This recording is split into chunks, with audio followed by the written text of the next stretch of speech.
The government of Jamaica is actively monitoring the situation and will continue our historically close engagement with U.S. authorities. We also wish to make it clear that Jamaica, like most if not all countries, has international obligations requiring us to accept the return of our citizens who are subject to deportation. As a responsible member of the international community and a respectful bilateral partner, we've always honored these obligations with appropriate attention to due process and human rights, as do other nations regarding the repatriation of foreign nationals who have violated our laws in Jamaica. Members of the public may wish to note, for example, that in continuance of regular monthly arrangements previously in train, the first such scheduled flight for 2025 has arrived in Kingston. The Jamaican Police High Command says a deportation flight that arrived at the Norman Manley International Airport today on Thursday is a routine one. Inferences have been made on social media suggesting that that flight is tied to the immigration crackdown now underway by the Trump administration. The police says that a deportation flight arrives in the island from the United States of America every last Thursday of each month. On this flight, 57 Jamaicans were reportedly on the flight that arrived this morning. On the spot news media, we got the latest news. We don't care about the views, we just representing right. Put local news internationally every night. On the spot, wave that Jamaican flag from left to right. Let's get it right, y'all know the type. We ain't dealing with the hype. We make it take flight. Yeah man, my viewers and subscribers, what go on? A blessed and wonderful Thursday evening to each and every person out there tuning in to On The Spot News Media. Now, my peeps, I don't know how we do it over on this side. So we have a few stories to share with you, the regular members of Chan Public and also members of the diaspora. So please like the video, share the video, watch the entire vlog so you can get a full understanding and a better appreciation of everything we're going in Jamaica.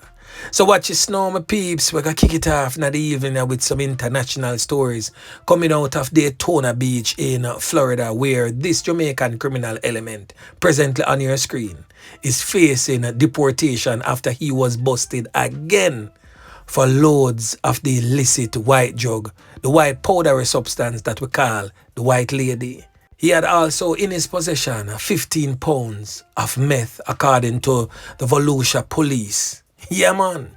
So the man in question, presently on your screen, has since been identified as Alvin P. Davis, 50-year-old. Him should have looked for come from prison right now instead of go, but it is what it is. The police are stating that he's a known drug supplier, and he was arrested after returning to the Volusia County with 6 kilograms of the illicit white drug and 15 pounds of meth. So deputies stated that he was previously identified following a narcotics trafficking investigation in South Florida back in October of last year. It is said that inside Davis's home, they found more than 18 kilograms of the illicit white drug. And along with trafficking counts of the illicit white drug, the police them say, boy, I'm traffic, a thing with them call fentanyl. A next thing with them call methamphetamine, him also traffic. A next thing with them call oxycodone. Yeah man, the man a deal with the situation a certain type of way.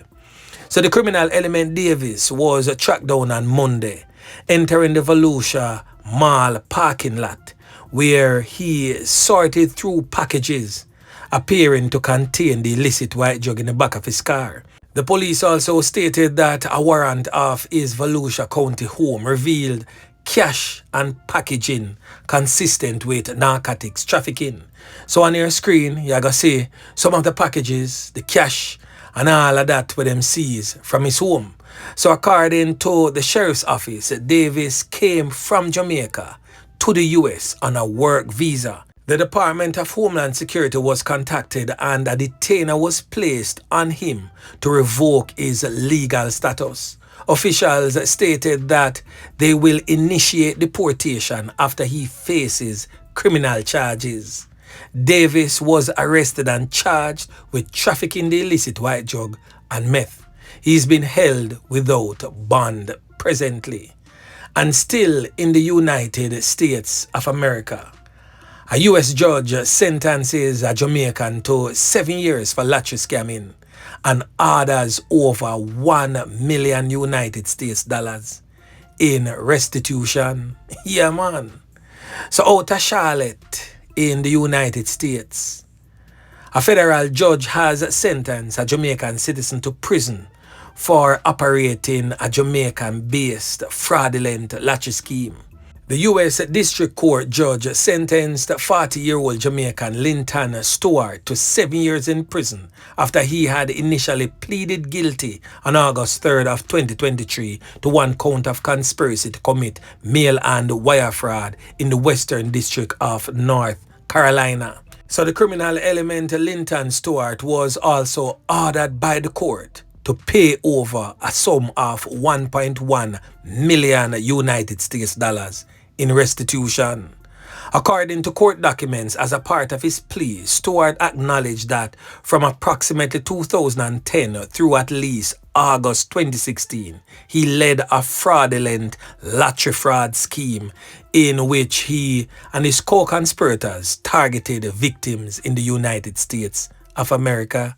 Yeah, man. So another decent spot of work again by the feds them. So anyway, back to local style. So we're gonna kick it off over there in the troubled, war-torn, crime-riddled St. Andrew South Police Division, where the St. Andrew South Police took a man into police custody on Wednesday in connection with the seizure of these 2 illegal firearms and 20 rounds of ammunition along Kid Lane.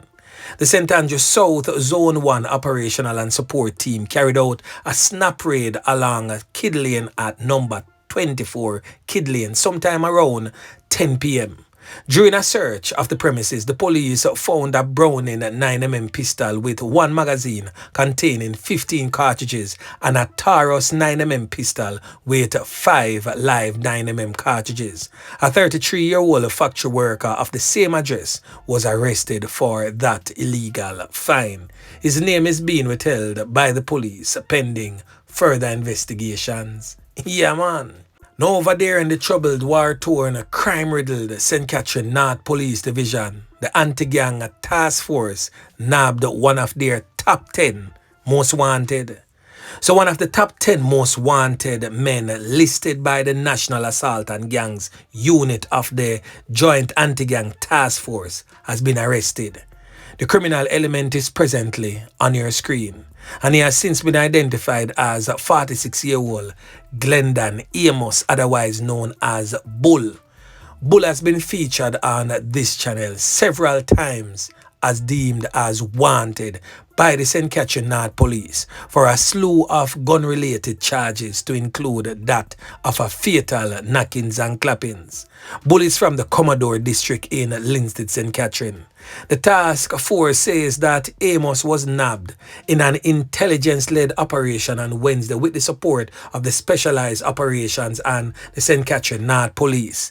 In a statement on Thursday, the unit disclosed that Amos was also recently featured on the Jamaica Constabulary Force Most Wanted list on Wanted Wednesdays, and he was listed as wanted for fatal knockings and clappings.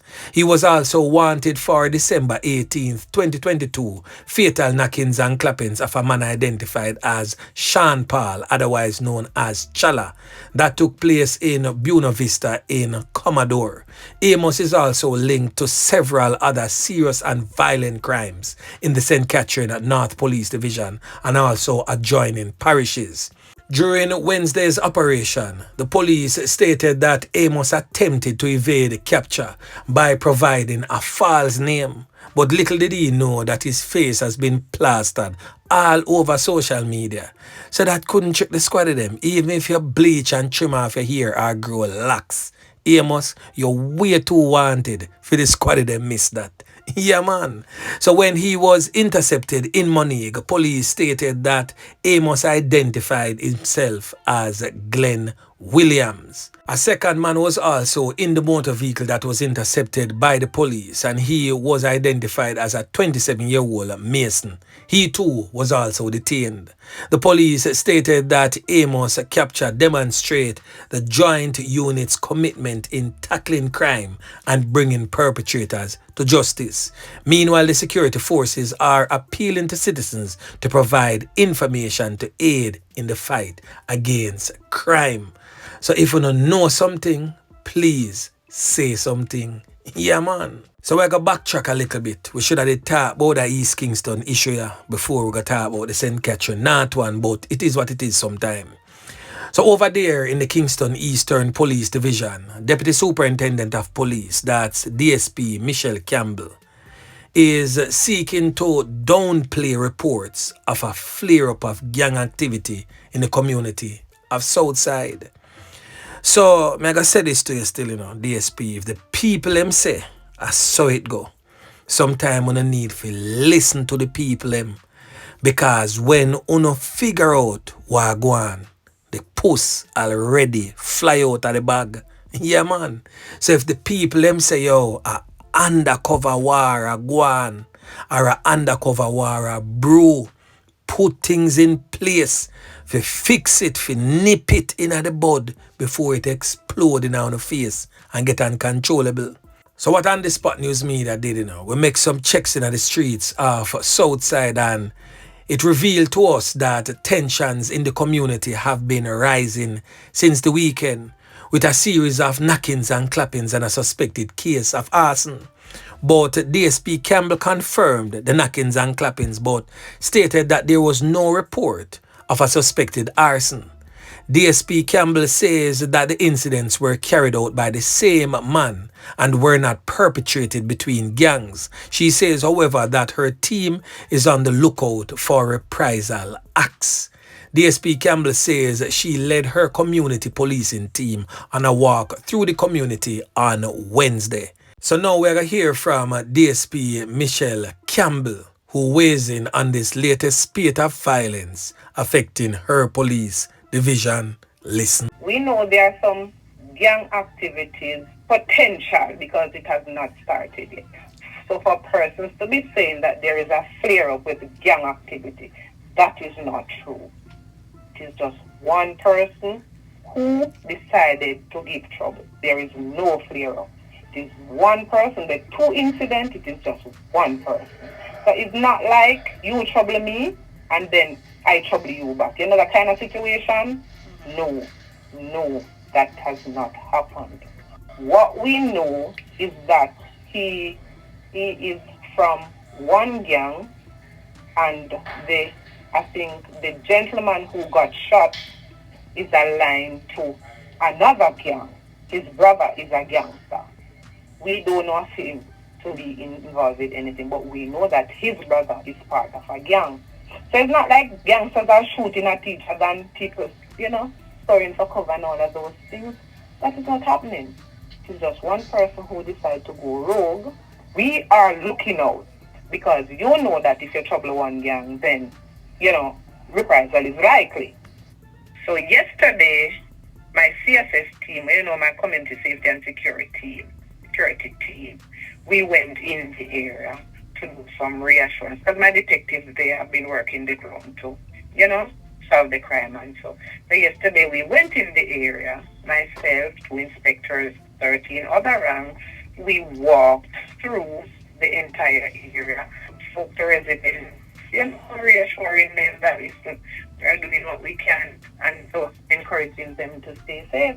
Now the last thing that we're going to talk about, we get some information that convicted drug Kingpin, Deedo Nembhard, kicked the bucket.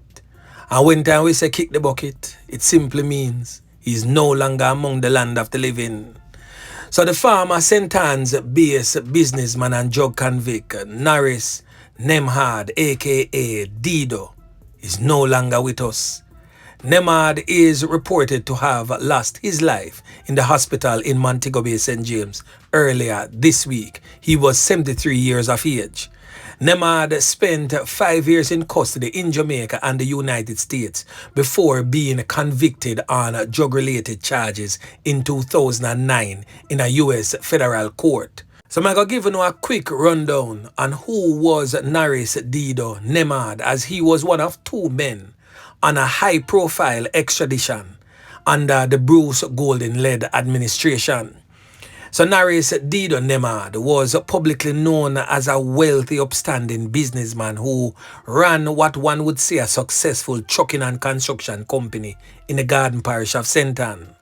Deedo Nembhard lived in one of the biggest privately owned homes in the parish and was known for his generosity. I don't know that, like a charitrix business there, in and beyond his home community of Cardiff near Runaway Bay.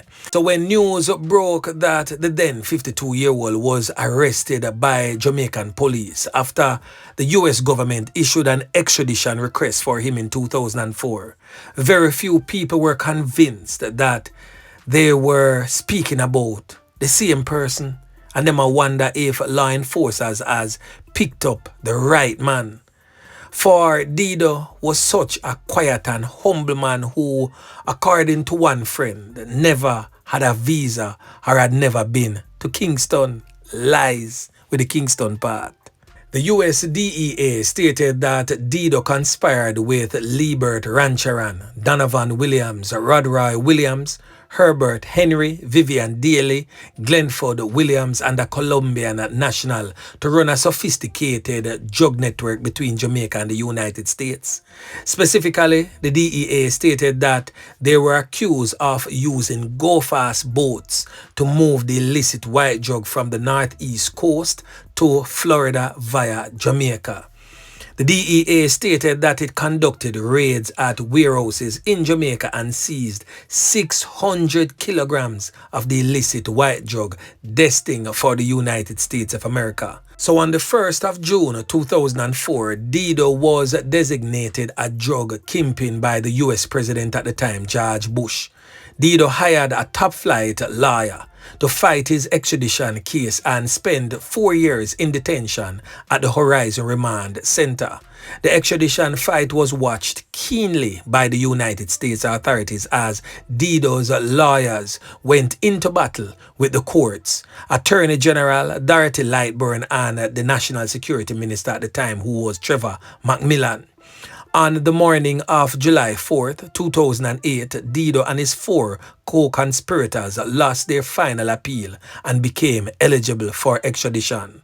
Sometime between July 5th and July 10th of 2008, Dorothy Lightburn signed the extradition warrant. And even on the day of the 11th of July, with a special US plane on its way to take him to face Uncle Sam's court, Deedo's lawyers turned up at the remand center with a new defense motion in hand. But Deedo had already been moved by the authorities, and his lawyers, not knowing where their client was, went to the media to raise awareness about the injustice and unfairness to which he was being subjected. But later that day, Deedo Nembhard, Rodroy Williams, Glenford Williams, Herbert Henry, and Vivian Daly were all flown to the United States of America to face charges. In the US, they all pleaded guilty in 2009 to narcotics charges. Deedo was, however, sentenced to 13 years in prison, but later had it reduced to 9. He returned to Jamaica on August 18 of 2015. He would go on to lose a court battle to prevent the state from keeping control of nearly 200 million in assets he owned before his world came crashing down. So right now, Deedo probably lose him 3 pints from a heartbreak of loss of cash. Boy, me I tell him my peeps, the thing rough. But anyway, remember to like, share, subscribe to the channel. Stay tuned to On The Spot News Media as I continue to bring you fresh news and updates in subsequent newscast. On The Spot News Media. Yeah, man.